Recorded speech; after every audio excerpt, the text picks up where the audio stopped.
Tous les jours, une innovation avec Anissé Mbida. Bonjour Anissé. Bonjour Pierre, bonjour à tous. Alors pour ceux qui connaissent les paparazzis, il y a évidemment leur appareil photo et puis devant eux, une espèce de canon très très long, ce qu'on appelle un bazooka. C'est les fameux téléobjectifs pour saisir le moindre détail. Ça y est, on a trouvé la parade à ce truc-là. Oui, on va faire ça de beaucoup plus petit à minuscule. Il faut imaginer des jumelles qui feraient l'épaisseur de verre de lunettes ou encore un télescope qui pourrait tenir dans la main.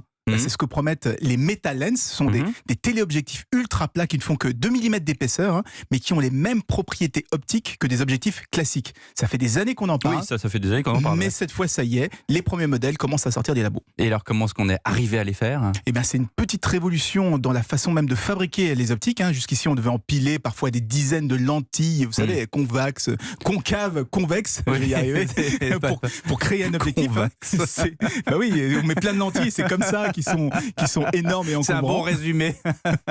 C'est comme les lunettes queue de bouteille. Quoi. Voilà, elles sont cuvax. En tout cas, désormais, on suffit de graver un petit motif sur une plaque de verre. Le motif va guider la lumière et la faire converger, la faire diverger exactement comme des lentilles convexes traditionnelles. Alors pendant longtemps, la technologie ne fonctionnait qu'avec des images en noir et blanc.